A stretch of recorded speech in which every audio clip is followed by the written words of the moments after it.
Hi, my name is Pam. Welcome to Brush and Needle Northwest and my cozy corner of the internet. Grab a cup of coffee or tea or your beverage of choice and let's chat about some knitting. First thing I wanted to share was I have not been on the internet that much or on my channel. I had a little accident. I'm okay. The good thing about it is that I had a lot of knitting time while I was recovering. So I have lots of finished objects to show you and I'm good to go, all set and ready. So let's jump in. The first thing let's talk about is the shawl that I'm wearing. It is called the Antarktis, which is another name for Antarctica, thus the icy colors. The yarn is by Shaggy Bear Farms, which is a farm in Chiao, Oregon, that specializes in rescuing animals as well as rare breeds. They do a lot of trunk shows and other yarn shows in the Northwest. I have purchased yarn for them over the years and have loved every one of them.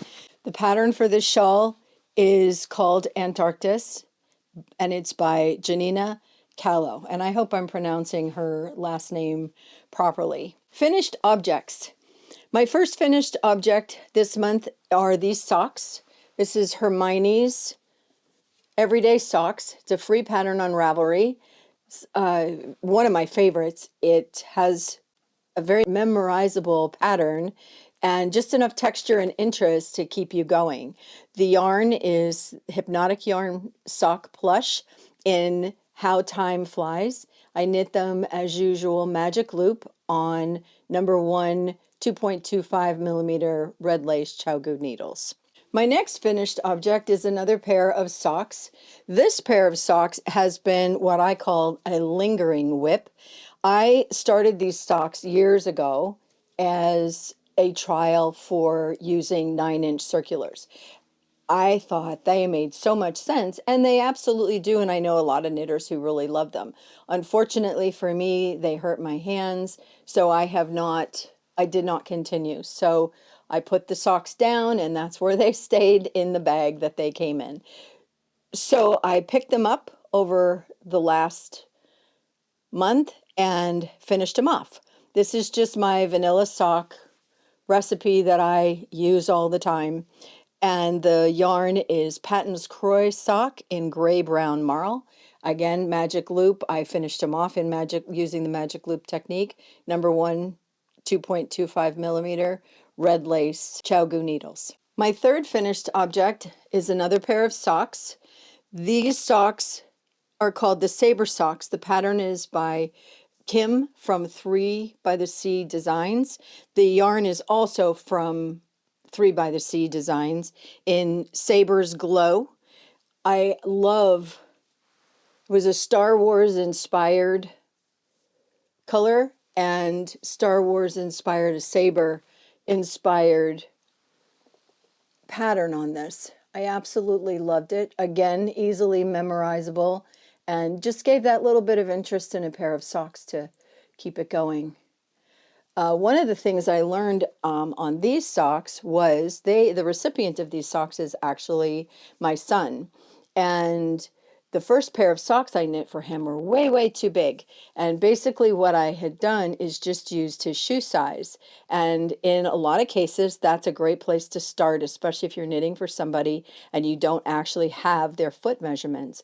In his case, his foot is definitely large. However, it is a little bit smaller than the size of his shoe. So for these socks, I actually measured his foot and it is just a little bit smaller than his shoe size. So he tried them on when he came over and they fit beautifully. So these socks are for you. My last finished object was also a lingering whip. This is called the Embellishment Cowl. I still need to block this. I have not been able to stand long enough to do that. So I will, and probably wear it on my next potentially on my next video. This is a pattern designed by Michele Bernstein. I took a class with her, and I highly recommend her classes if you're in the Northwest, or actually I think she teaches other places too, but I know she does a lot in the Northwest. She's a fantastic teacher. This was a very fun class. I wanted to learn how to put beading into my knitting, and she taught this class with a pattern that she had designed. So not only did we learn about putting beads in, but in addition, what a lovely pattern. It has a shell pattern as well as this lattice work here. So I learned a lot with this and really loved it. But I had it almost finished. Then of course went on to a different shiny object, and it sat in the bag for a while. So being laid up for a little bit, I was able to pull it out and finish it, and I absolutely love it. Now I just need to block it and weave the ends in. I typically don't weave my ends in until I have blocked something, and that way if there needs to be a little give, it's right there, and it's actually really easy to do that. You can't see behind me, I actually have my anthology throw over the top of this chair, and same thing, that's so big that there was no way that I could do that, but those are all on my list of things to do. So now on my way to works in progress. I finished another square for the Yorkshire blanket that I am making using Legacy Fiber Arts 2024 Advent. I am using crochet hook size E, and I think I've decided that I am going to edge it with black. And I think that's going to make every single one of these pop. My last video, I actually showed all the squares that I have done so far. I think I have about 8 more left, and I have another one that is almost finished that you'll probably see the next video, and maybe even more. It's been a fun project, but a long project, but it'll be worth it when it's finished. My next work in progress, I actually worked quite a bit on during my time, and this is the Irish Gold Cardigan by Locatelli, and obviously mine is red. This again is just looking so orange red in the camera, but it actually is a very, very cool red. It's Crow and Crescent yarn in the colorway Vengeance. Crow and Crescent is a Northwest dyer, and I believe she's going to be vending at Flock this year. Beautiful, very saturated colors, and I've enjoyed working with her yarn. This is fingering weight yarn. I finished the back, which my stitch marker is here, so that's where I was. So I finished the back, and then you attach barber cords or waste yarn, and then you knit the right front, then the left front, so the right front, and then you put that onto a cord also, and then you knit the left front. When you're finished with that, when it's the same length as your back and your right, you join them, and that actually forms the armholes here. And as you can see, this is where I am. So it's very fun construction. So I've been knitting away. Again, here's the little bit of detail that goes down each one. So right now I just have knitting and knitting and knitting and knitting all the way down until I get it the right length, which I believe is probably about 18 inches. So I think I've probably got about 4 inches done. So I think I'm going to be knitting on this for quite some time. But I love it, and I can't wait to have this. This weight of yarn I'll be able to wear this all year round in the Northwest. My last work in progress is housed in a bag by Robinz Nest Knits, which commemorates the 250th birthday of America. And of course, there are socks in here. We all know, have to have some socks on the needles. This yarn is by Leap of Faith Yarn in the colorway Let Freedom Ring.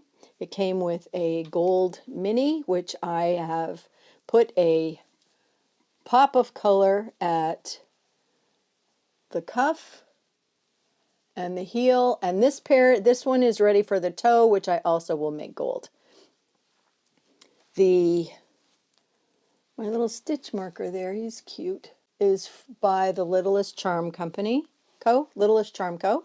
And my stitch stopper is from 3 by the Sea Designs. One of the things I wanted to share about, sometimes it took me a long time to realize that these stitch stoppers, the hole is too big for your #1 sock needles.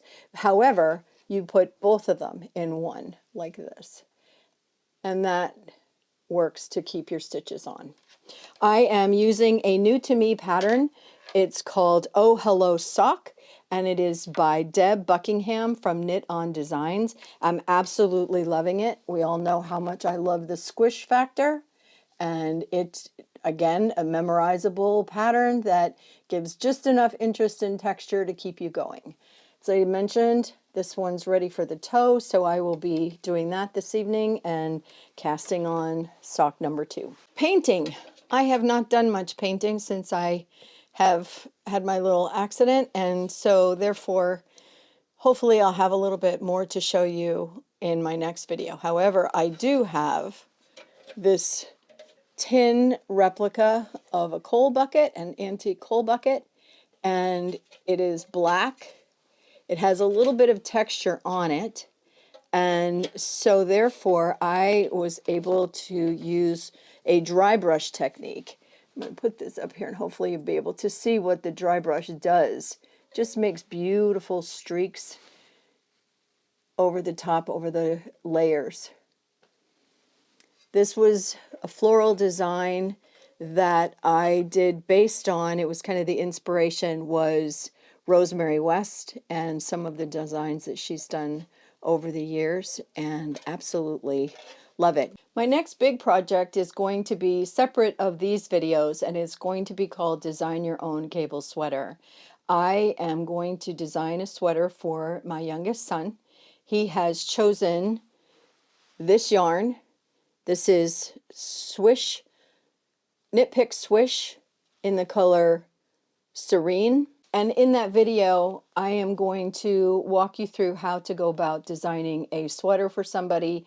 In addition, it will be a cable sweater, so we'll talk about how to design that type of sweater. The first step is to get measurements, and I will go through that in the first video that I do, and how to determine how much yarn, etc. Then we will work on cables and how to design around the measurements of whoever it is you're knitting with, the size of needles to choose, the yarn to choose, etc. And then we'll get started and cast on with the hope that this sweater will be done in time for Christmas. So I hope you'll join me on that separate venture, and I'm looking forward to doing it and learning along with you, as well as talking about what I am doing to create that sweater. So while I've been recovering, obviously I've been doing a lot of knitting, and in addition I have also been participating in the Splash Pad, which is on the internet. It is hosted by Downseller Studio. It went from May 22nd through July 31st. Works in progress are allowed, and there's no cost. You just join and knit away and then post it, and you're eligible for prizes. I've also been participating in Summer Sock Camp, hosted by Crazy Sock Lady. That runs from Memorial Day through August 31st, and that is particular for socks, where Splash Pad you can knit anything you want to. Summer Sock Camp is socks. They can be works in progress. As you can see, I've completed quite a few. I think the summertime is a beautiful time and the perfect time to be knitting socks. It's lightweight, easy to take with you on vacations. It's not heavy, so when the weather gets warm, and in my case, when I had to just sit in one space and couldn't move around too much, it was actually very easy to work on them, as is obvious by how many I completed. Coming up is the Flock Fiber Festival, which is in Seattle, Washington. It runs July 31st, August 1st, and 2nd. I was planning on going. I am still hoping to be able to go. It will depend on how long I can stand on my leg. But it is, even if I don't get to go, I hope those of you watching will, if you're in the area, will go. It is wonderful vendors, lots of classes, lots of demonstrations, lots of fun knitting, a lot of vendors that have specific things and are showing their wares. There's also roving and other things that are available for knitters. And of course, there's also the camaraderie of being with that many creative knitter, crocheter, spinners. So I've gone for several years and have absolutely loved each time I've been. So that's it for me today. Thanks for joining me. You can find me on YouTube, Ravelry, and Instagram as Brush and Needle NW. And until I see you again, stay cozy and crafty and have a great summer. See you soon. Bye.